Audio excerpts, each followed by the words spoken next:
Good evening all of you. आज की class में मैं पढ़ाने वाली हूँ क्लास 10th रेडॉक्स अपक्रिया का टॉपिक है।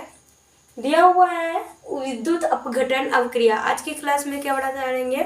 विद्युत अपघटन अवक्रिया। देखिए आते हैं आज की क्लास में।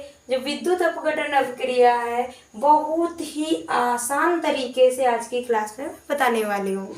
ठीक है, देखिए थोड़ा सा फोकस करना पड़ेगा, थोड़ा सा ध्यान देना पड़ेगा और कुछ नहीं है इसमें। ठीक है, चलिए आते हैं विद्युत अपघटन अवक्रिया। ठीक है, मैंने थ्योरी क्या लिख रखा है कि वह अवक्रिया जिसमें यौगिक क्या यौगिक के जलीय विलयन में धारा प्रवाहित की जाती है। जब कोई यौगिक होता है और उसके जलीय विलयन में यदि उसमें धारा प्रवाहित की जाए तो वो दो या दो से अधिक पदार्थों में अपघटित हो जाता है, या हम कह सकते हैं वो अपघटन हो जाता है, या विघटित हो जाता है, या परिवर्तित हो जाता है, या अपघटन हो जाता है, या विभाजन हो जाता है।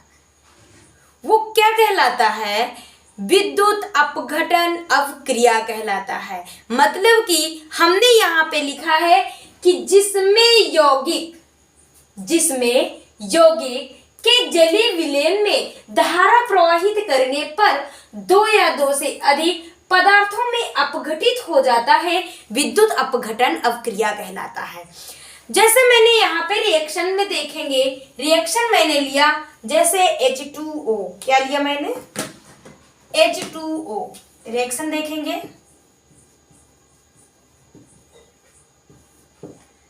H2O क्या लिया मैंने? ये जल, यह है क्या? यौगिक। ठीक है, इसको जब हम धारा प्रवाहित यहाँ पे लिखेंगे, धारा प्रवाहित करने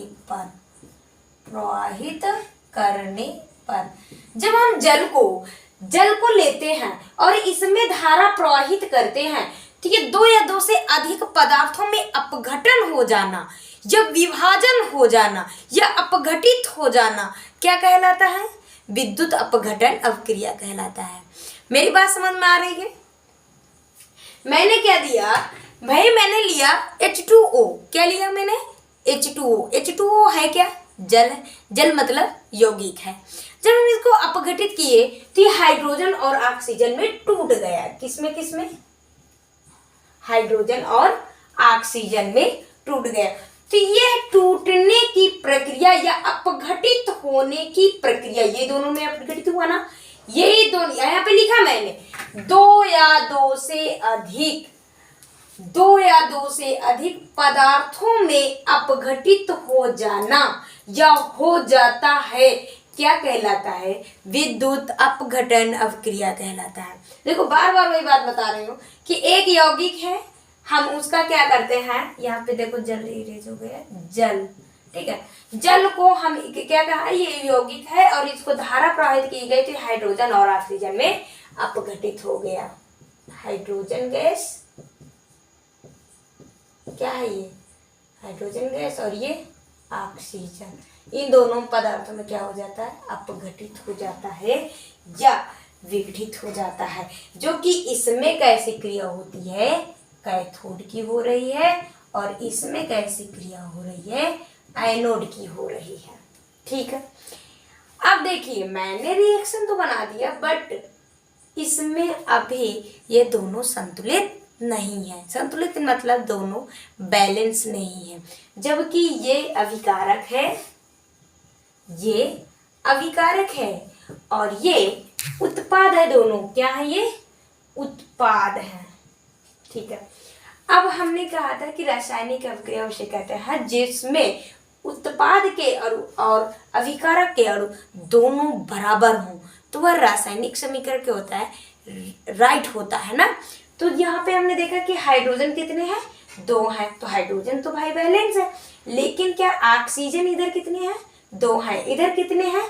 2 हैं। मतलब इधर 1 है और इधर 2 हैं। तो इसका मतलब कि ऑक्सीजन जब इधर 2 हैं तो हम क्या 2 का गुणा यदि हम ऑक्सीजन जल के अणु में कर दें तो H2O में यदि हम 2 का गुणा करवा देंगे तो हाइड्रोजन तो भाई 4 हो गए, कैसे, 2 दूनी 4, और ऑक्सीजन 2। मैंने कहा यदि ये 2 है तो इसमें भी 2 का गुणा होगा और ऑक्सीजन में भी 2 का गुणा होगा। तो इसमें अणु दिया है तो इसका तो गुणा कर लेंगे, तो 2 दूनी 4 हाइड्रोजन हो गए और 2 ऑक्सीजन। तो ऑक्सीजन तो बैलेंस हो गए, लेकिन क्या हाइड्रोजन बैलेंस है, नहीं ना।